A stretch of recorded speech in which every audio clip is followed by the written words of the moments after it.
Hello friends, कैसे हो आप? जैसा आप बहुत अच्छे होंगे। इस वीडियो में हम लोग टिम्बर का जो है क्लासिफिकेशन करने वाले हैं कि जो टिम्बर है उसका किन किन आधार पे जो है क्लासिफिकेशन किया गया है। ठीक है, तो हम हेडिंग लिखते हैं classification of timber. CLASSIFICATION, classification of timber. ठीक, तो टिम्बर का हम लोग क्लासिफिकेशन करेंगे और ये जो क्लासिफिकेशन है IS 399 के अनुसार जो है किया गया है ना। तो सबसे पहले हम पोजीशन के आधार पे जो है टिम्बर का क्लासिफिकेशन करेंगे। ठीक है, दिख रहा है ना। तो सबसे पहला है on the basis of position. On the basis of position, तो सबसे पहले हम पोजीशन के आधार पे जो है टिम्बर का क्लासिफिकेशन करेंगे। तो इसमें हमारा पहला क्लासिफिकेशन है ए नंबर पे स्टैंडिंग टिम्बर या लिविंग टिम्बर। STANDING,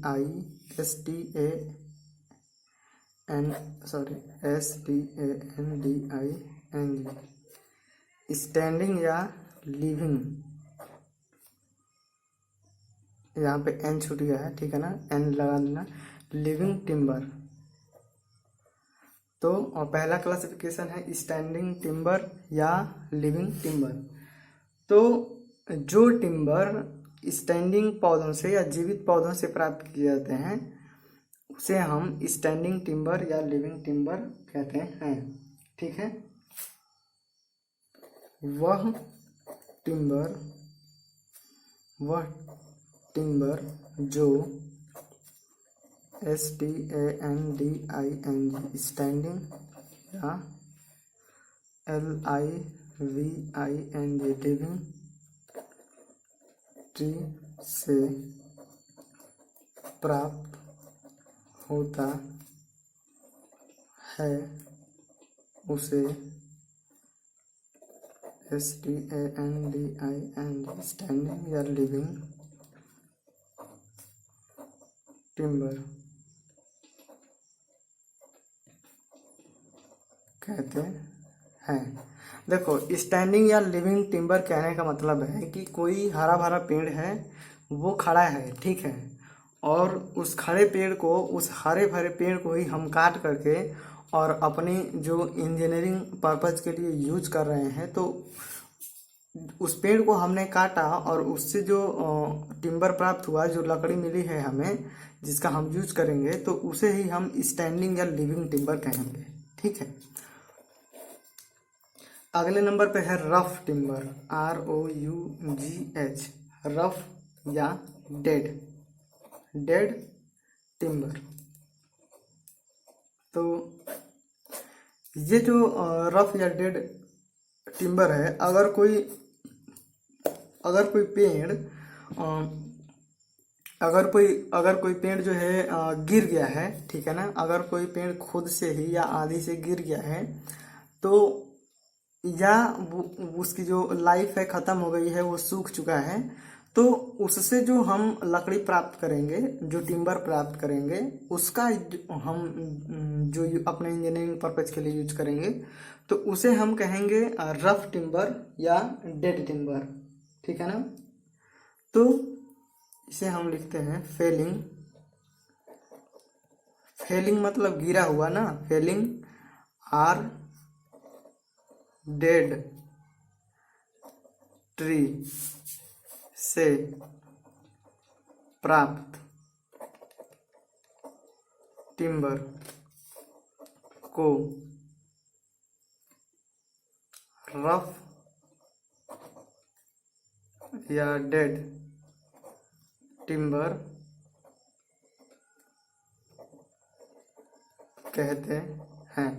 देखो, टिम्बर और लकड़ी में अंतर कुछ नहीं है। टिम्बर और वुड में अंदर कुछ नहीं है।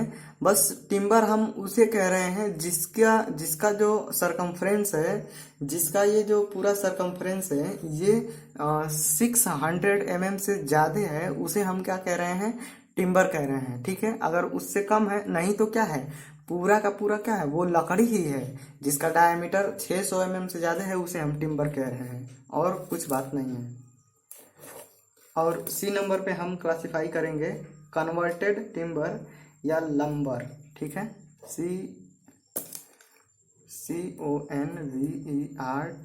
CONVERTED converted timber. ठीक है ना, इसे हम क्या कहेंगे, लंबर भी कहते हैं, LUMBER, लंबर यानी कि लट्ठा। ठीक है, तो ये जो लंबर होता है, जब हम सुटेबल शेप में और सुटेबल साइज में जो है कन्वर्ट कर देते हैं, तो उसे हम कहते हैं कन्वर्टेड टिम्बर। ठीक है ना, SUITABLE सुटेबल, SHAPE। ठीक है, सुटेबल शेप एंड साइज में कन्वर्टेड टिम्बर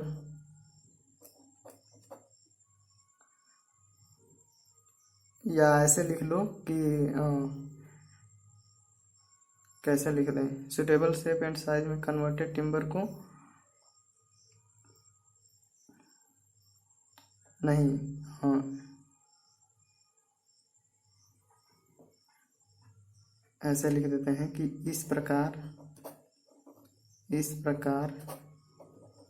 की टिम्बर को सुटेबल शेप एंड साइज में कन्वर्ट करके प्राप्त करते हैं। ठीक है, तो इस प्रकार की टिम्बर को सुटेबल शेप एंड साइज में कन्वर्ट करके प्राप्त करते हैं।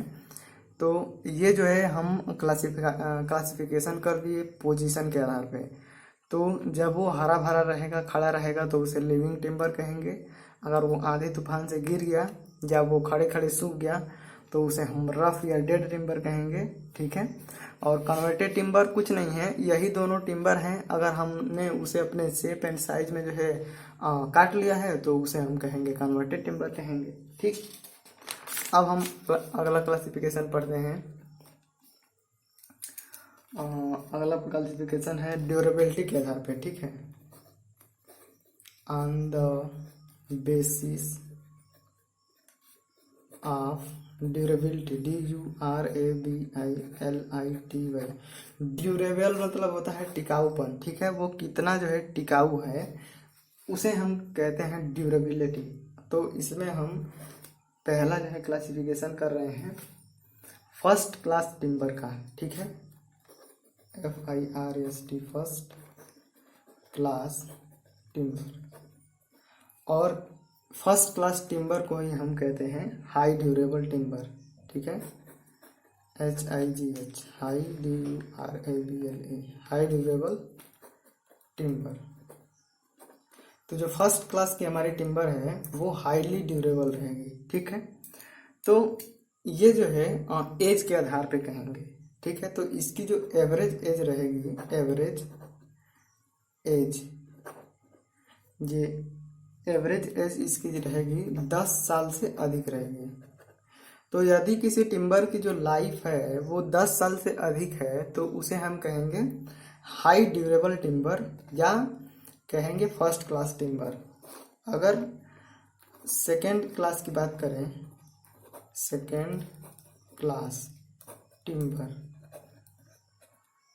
तो और ये इसकी ड्यूरेबिलिटी क्या रहेगी, मॉडरेट रहेगी ना, MODERATE, moderate, DURABLE durable timber. तो इसकी ड्यूरेबिलिटी जो है मॉडरेट रहेगी। तो अगर इसकी एवरेज लाइफ या एवरेज एज, ठीक है, एवरेज एज नहीं, लाइफ लिख लेना, इसका जीवन काल। एज लिखेंगे तो इसका मतलब ये हो जाएगा कि वो कितने साल का है, और लाइफ लिखेंगे तो इसका मतलब है वो कितने साल तक चलेगा। तो अगर इसका एवरेज लाइफ यदि जो टिम्बर है वो 5 से 10 सालों तक चल जाएगा तो उसे हम कहेंगे सेकेंड क्लास टिम्बर। और थर्ड क्लास टिम्बर की बात करें, थर्ड क्लास टिम्बर, तो इसकी जो ड्यूरेबिलिटी रहेगी वो क्या रहेगी, लो, ठीक है ना, लो, DURABLE, ड्यूरेबल टिम्बर। तो अगर इसकी ड्यूरेबिलिटी जो है बहुत ही कम है, ठीक है, यानी कि इसकी एवरेज लाइफ अगर 5 साल से कम है, यदि इसकी जो जीवन काल, इस टिम्बर की अगर जीवन काल 5 साल से कम है तो इस टिम्बर को हम कहेंगे लो ड्यूरेबल टिम्बर या थर्ड क्लास टिम्बर। समझ पा रहे हैं? तो ये तो हो गया ड्यूरेबिलिटी के आधार पे, ठीक है। अब हम अगला क्लासिफिकेशन कर रहे हैं सीजनिंग के आधार पे। सीजनिंग क्या होता है ये चीज़ हम आगे पढ़ने वाले हैं अच्छी तरीके से। तो तीसरे नंबर का क्लासिफिकेशन है on the basis of seasoning, SEASONING।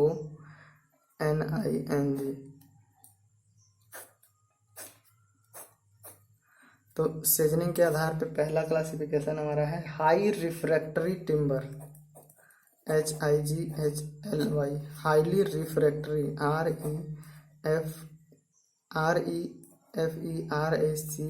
REFERACTORY, highly refractory, TIMBER, ठीक है। तो सीजनिंग की बात करेंगे तो अगर हाईली रिफ्रैक्टरी टिम्बर कहेंगे तो इसका क्या मतलब है, तो जिस टिम्बर की अगर हम देखो, पहले तो यही बता देते हैं कि जो सीजनिंग क्या होता है।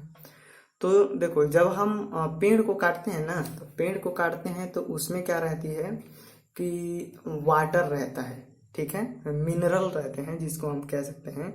जो पेड़ों ने जो जड़ के माध्यम से जो जमीन से जो वाटर ऊपर पहुंचाता है पत्तियों में, ब्रांच में, तो वही रस रहता है, सैप। तो जब पेड़ हम काटते हैं तो उसमें जो नमी की मात्रा रहती है, जो सैप रहता है, या उसी को हम कहें कि जो पेड़ों में जो वाटर रहता है वो बहुत ज़्यादा रहता है, 100 से 200% के बीच में रहता है, ठीक। तो उन जो वाटर है, वो जो सैप है, उसे जब हम निकाल देते हैं, उसे हम किसी प्रोसेस के माध्यम से जब बाहर निकालते हैं तो उसी प्रोसेस को बोला जाता है सीजनिंग। और उस जो सैप होता है उसको इस वजह से निकाला जाता है, अगर उसे बाहर नहीं निकाला जाएगा तो जो हमारी टिम्बर है वो जल्दी से क्या होगी कि उस वाटर के उसमें होने के कारण जो है खराब हो जाएगी, उसमें बेंडिंग आने लगेगा, उसमें टॉर्जन यानी कि मरोड़ आने लगेगा, क्रैक्स जनरेट हो जाएंगे, है ना। तो इस वजह से उसमें जो नमी रहती है उसको बाहर निकाला जाता है। तो जो नमी निकालने की जो प्रोसेस है उसी को हम कहते हैं सीजनिंग।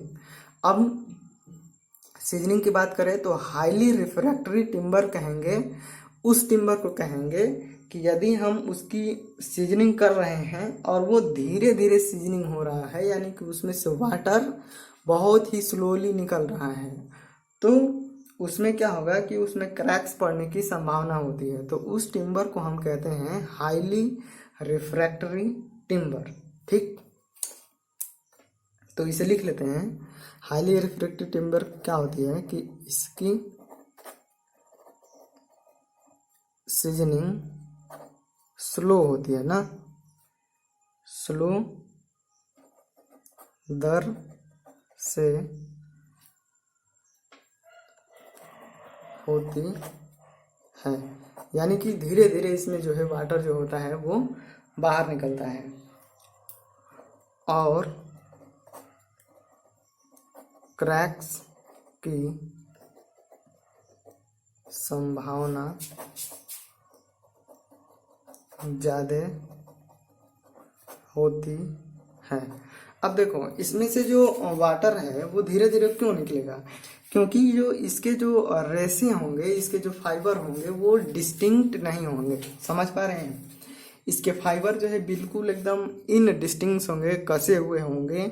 तो इस वजह से इसमें से जो वाटर होगा वो निकलेगा नहीं, धीरे धीरे निकलेगा। और वो जो वाटर निकलेगा तो क्या होगा कि इसमें जो है क्रैक्स पड़ने की संभावना जो है ज़्यादा रहेगी। अब हम दूसरे नंबर पे बात करते हैं हाईली ड्यूरेबल के बाद मॉडरेटली ड्यूरेबल टिम्बर। ठीक है, MODE, moderately, RATLY, moderately refractory, RSCTORY, moderately refractory timber. तो मॉडरेट रिफ्रैक्टरी टिम्बर किसे कहेंगे? तो इसकी सीजनिंग ना हाईली रिफ्रैक्टरी से क्या होगी, ज़्यादा होगी। ठीक है, लेकिन नॉन रिफ्रैक्टरी की बात करें जिसमें क्या होगा कि सीजनिंग ज़्यादा होगी, उससे क्या होगा, उससे अधिक होगा और इससे क्या होगा, कम होगा, यानी कि दोनों के बीच में रहेगा। ठीक है, तो उसे हम मॉडरेटली रिफ्रैक्टरी टिम्बर कहेंगे। इसकी सीजनिंग की दर अपेक्षाकृत तेजी से होती है और क्रैक्स की संभावना क्या होती है, अपेक्षाकृत कम होती है, अपेक्षाकृत कम होती है।